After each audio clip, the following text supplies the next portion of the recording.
everyone. Thanks for tuning in once again to Queen Ahmadiyyah TV presents The Root of All Evil. So as you're coming in, please feel free to go ahead and subscribe to the channel. If you haven't done so already, be sure to click the notification bell and click the word all so that you're notified each time the Queen Goddess goes live. Also, don't forget to follow me on Instagram at QueenAhmadiyyah, on Instagram at divine_goddess_27, on Twitter at dgoddess27, and Brighton and Patreon at QueenAhmadiyyah. Hello, Howard. Okay, so let's get into it, people. Lita McClinton. This is the woman's name, Lita McClinton Sullivan. You may have heard about this story. They call it the flower delivery death or the flower delivery murder, because someone came knocking like they're delivering her some flowers and killed her. Okay? Lita McClinton Sullivan murdered by her white husband in an attempt to reach social elite status and keep his coins. So in January 1987, a beautiful and well-accomplished Black woman by the name of Lita McClinton of a prominent Atlanta family was murdered. Now McClinton, age 34, married millionaire James Vincent Sullivan, a white man. Although McClinton was madly in love, her parents never liked Sullivan. They've never liked him, and they worried how a biracial couple would fare in the South. And they believed that Sullivan was no more than a pathological liar. Now, you know, they had to not like him because he was a millionaire and they still didn't like him. Now, you know, most people, I'm just saying, most people, if somebody has all that money, oh, they don't have a problem with it. But they clearly saw something about him. Now, in 1983, Sullivan was made an enormous business deal. He sold Crown Beverage Incorporated in Macon, Georgia. Now, the company that he had inherited from his uncle, Frank Beinartz, in 1975. The company sold for $5 million, and Sullivan and Lita then decided to relocate to Palm Beach, Florida, where they purchased Casa Elada, a stunning Italianate villa overlooking the ocean. Now, together, they set out climbing the social ladder in the community. They believed that the community was a bit more accepting of interracial couples, but the two soon learned that Palm Beach was just as less accepting of interracial couples as any other state in the South. So see, they left Georgia and went to Florida because they thought, oh yeah, people will accept us here. You know, we can just live and be fancy and all that stuff. But no, what they must have forgotten, I failed to realize, racism is everywhere, okay? It's everywhere, especially in the South. So anyway, Sullivan was looking for someone to blame for not being accepted into the social elite. So he turned on his wife. You see, they didn't want to accept him into their country clubs and all the little elite parties and things they were going with, or they were having, because he was married to a Black woman. That's what the problem was. He also felt like they were stopping his cash because certain people didn't want to do deals with him and work with him because of that. Didn't want to do business with him. So he blamed her race for keeping him from the elite status that he so desired to achieve. Now, Sullivan began to distance himself from Lita and began having extramarital affairs. She soon learned about his affairs, which hurt her deeply because she was so in love with her husband. She often found blonde hair and women's undergarments in her bed. How trifling was that? Total disrespect. In her own bed, in their own home. So anyway, yes, despite her every effort to still make the marriage work, the relationship soon crumbled. McClinton had endured a decade of her husband's emotional abuse, philandering, and lies. However, she fought to make the marriage work. Now, the thing is, you can only fight for so long, and you darn sure can't fight by yourself. The other person has to be complicit. Now, the couple had gone through several counseling sessions. Lita had even signed a post-nuptial agreement where she would receive $2,500 in monthly alimony payments if the marriage failed. Now, she was clearly crazy, honey, because I wouldn't sign that. Say what now? Say who? You don't put up with his lying, cheating, and philandering and all that verbal abuse for a whole decade and you're going to sign something saying, hey, if we get a divorce out of all your millions, I'll just take $2,500. I don't think so. She should have got what she owed. Unfortunately, she received her NWC nigga wake up call, says Brooklyn. Absolutely. What Becky was in my room, says Terry. Oh, you all are crazy. So she was willing to accept almost anything just to make her marriage work. However, when it became apparent that her husband had no intentions of changing his behavior, Lita packed up and left her husband and fled to their Atlanta townhouse to be close to family and friends.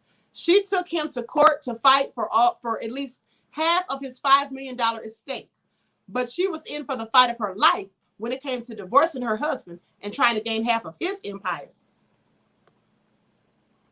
Now, despite the fact that she indeed signed the postnuptial agreement, she stood to be awarded half of her soon-to-be ex-husband's estate. You see, the divorce settlement was scheduled for January the 16th of 1987.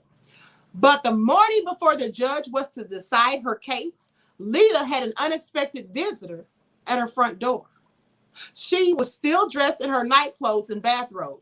She answered the door and encountered a tall white man with a box of flowers. Little did Lita know he was also carrying a 9mm gun. The man fired several shots, with one striking her in the head. She fell to the floor, but was still alive when the neighbor rushed in to help her. Lita was sent to the hospital where doctors worked to save her life, but unfortunately, their efforts were to no avail. Lita died in the hospital of her wounds. When family and friends learned of Lita's death, there was no doubt in their minds that Sullivan was responsible. Even though he was hundreds of miles away in Palm Beach, the problem would be proving it. That's true, because as they teach us in criminal justice, it's not what you know, it's what you can prove. Now, Sullivan became a prime suspect in the police investigation. He had the motive to want his wife dead. And early on in the investigation, witnesses even came forward with a description of 3 men seen racing from the crime scene, none of whose composites matched Sullivan's. It was suspected that the men had been hired by Sullivan to kill Lita. Investigators hoped to learn the identity of the people and discover if they were in some way linked to Sullivan.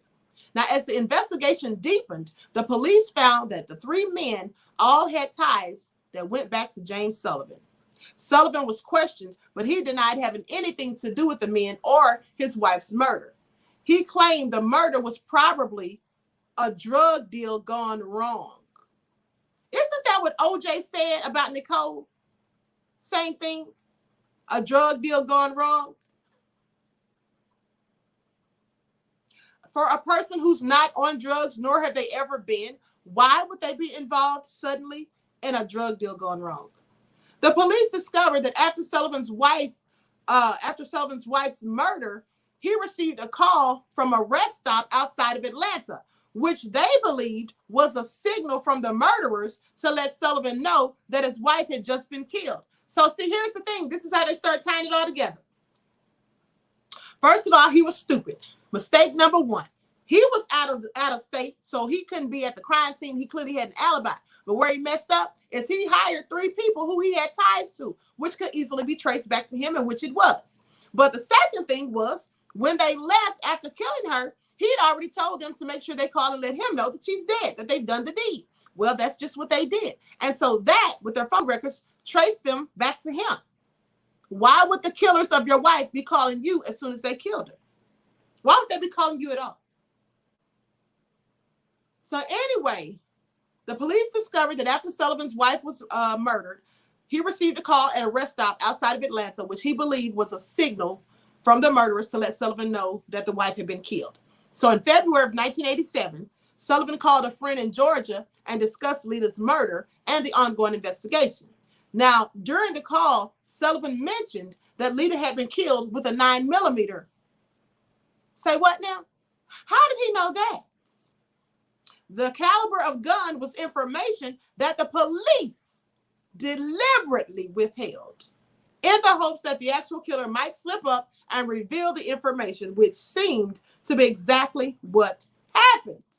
See, that's the thing about lies. When you start lying, you forget what lie you told and then get confused and then you start telling on yourself. See, that's why it's not good to tell lies. So although it was a big break in the case, it was still not enough to arrest Sullivan. Now, Sullivan never seemed to mind that his wife had been murdered. He didn't even act like he cared, couldn't even pretend to be concerned. He continued his life as normal, playing tennis and even dating Hyo Suk Choi Rogers, a 33-year-old socialite, a woman he married 8 months after the death of Lita. Now, that's really looking suspicious. Your wife just got murdered, but you already married in a whole relationship 8 months later? And y'all here playing tennis and golf and just having the time of your life? In 1990, Sullivan was pulled over by police for a traffic violation. Now, he also had an expired registration. Instead of Sullivan appearing in court, his wife, Suki, appeared and testified that she was driving the car and that the police officer made a mistake. Oh, okay. So the police clearly thought he was talking to a white man, but really he was talking to an Asian woman. Clearly he couldn't see very well. The couple did not want to draw attention to Sullivan and the continuing investigation of Lita's murder. However, the judge did not fall for it. I'm sure he didn't. Okay? Who are you going to believe? Me or your lying ass? Police. So anyway, the judge didn't fall for it, and Sullivan ended up spending time on house arrest for perjury and another year on house arrest for weapon possession. Now, things got a little worse for Sullivan when Suki wanted a divorce all of a sudden. It was an all-out war between the couple, with Suki having the final blow. She told investigators that Sullivan had confessed to her that he had Lita murdered. No wonder she wanted a divorce. I'd have been out of that too after hearing that. However, she was afraid to go to the police because she feared for her own life. Sullivan was arrested and went to trial, but due to lack of evidence, he walked free. That wasn't due to lack of evidence, honey. That was due to lack of melanin. Okay? Police. Who do they think they're fooling? Now, in 1998, another arrest warrant was issued for Sullivan after the actual murderer confessed to being hired by Sullivan. He had met Sullivan when he moved the couple from Georgia to Florida. Sullivan fled the country to Costa Rica when this all happened, honey. As soon as this man confessed to it and said, yeah, Sullivan's the one who hired me, he packed up his stuff and moved to Costa Rica before an arrest warrant could be issued. Okay, he then jumped from country to country. He was playing hopscotch, clearly. Okay, so he jumped from country to country. He was finally arrested in Bangkok. He was married to wife number 3 at this point. After a lengthy trial, Sullivan was sentenced to life in prison without parole for murder. Honey, these people are indeed nefarious, okay? I mean, they just doing all this murder for hire and all this crazy stuff. And my thing is, he got on the first plane smoking. Yes, he did, Terry. And let me tell you something. What's also crazy? These people do all these nefarious things, and then they still get caught. Like, don't they learn from other people? Like, didn't he learn from Fred Tokar's mistake? I'm just saying. All so crazy. All so crazy. So anyway, here's another rundown on it. Atlanta socialite Lita McClinton met Boston millionaire James Sullivan in 1975 when she was working in an Atlanta mall.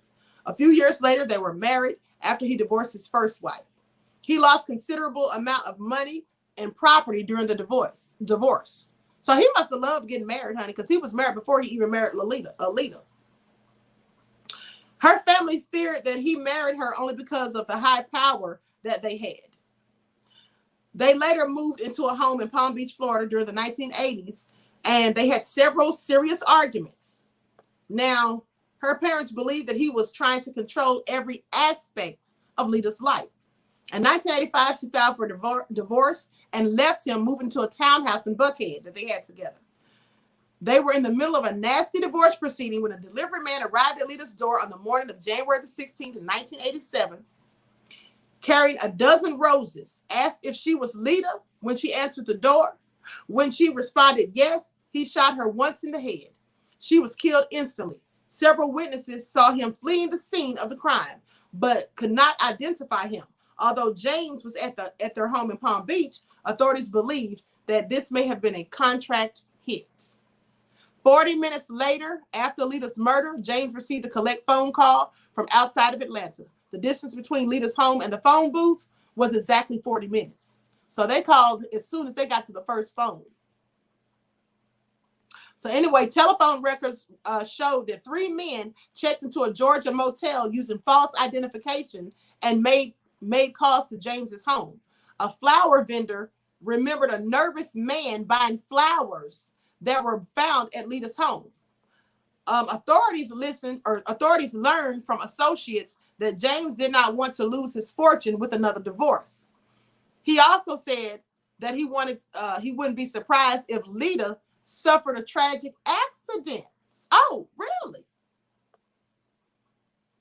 Also, she was killed on the same day that she was scheduled to testify in court for the divorce case. Although the gunman was never identified and the murder weapon was never found, a few months after Lita's murder, James was arrested and charged with it. However, the case was dismissed due to lack of evidence. 8 months later, he married Suki Rogers. However, 3 years later, they divorced. And in 1991, she told the police that he had admitted that he had hired someone to kill Lita. In 1992, James was arrested and charged in federal court with arranging Lita's murder. However, the case was again dismissed. Her family was not going to give up. Her father, Emery, a former U.S. Department of Transportation, and her mother, Joanne, a Georgia state representative, were among Atlanta's most prominent African-American families and were able to keep the case alive. So it was because her family had money and prominence and they were well known. That's likely why they kept trying him, because cases got dismissed twice. They also filed a $4 million civil suit against him and won.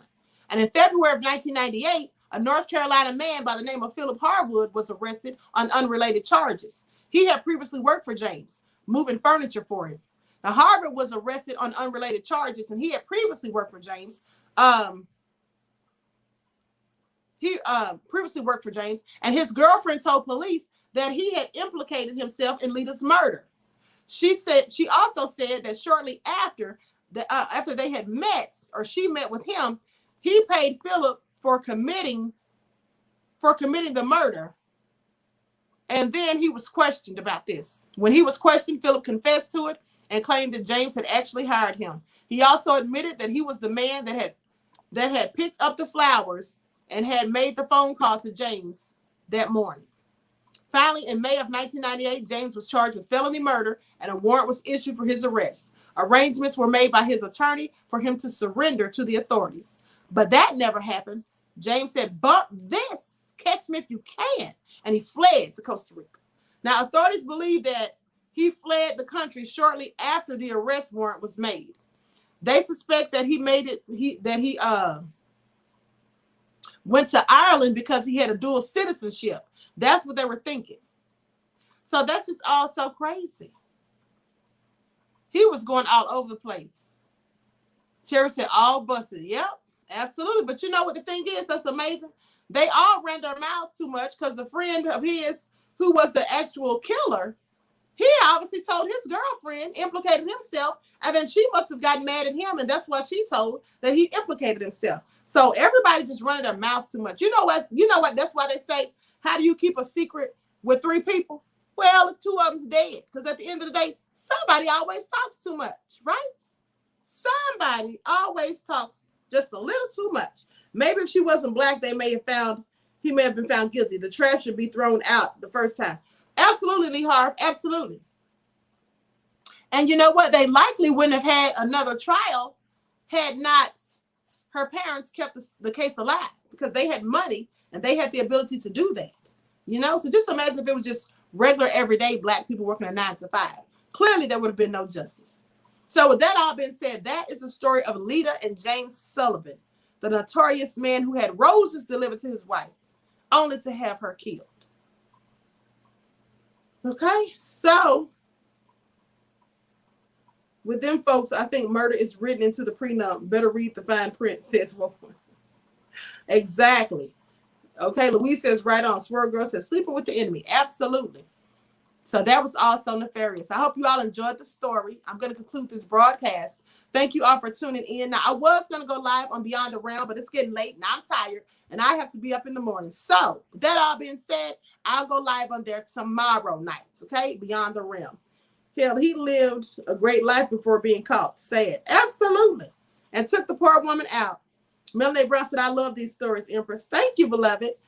Terry says, thank you, Queen. Thank you. Lee Hart says, thank you, Queen. And thank you. Can someone put the Queen's True Crime channel in the chat? Yes, beloved. I will absolutely do that.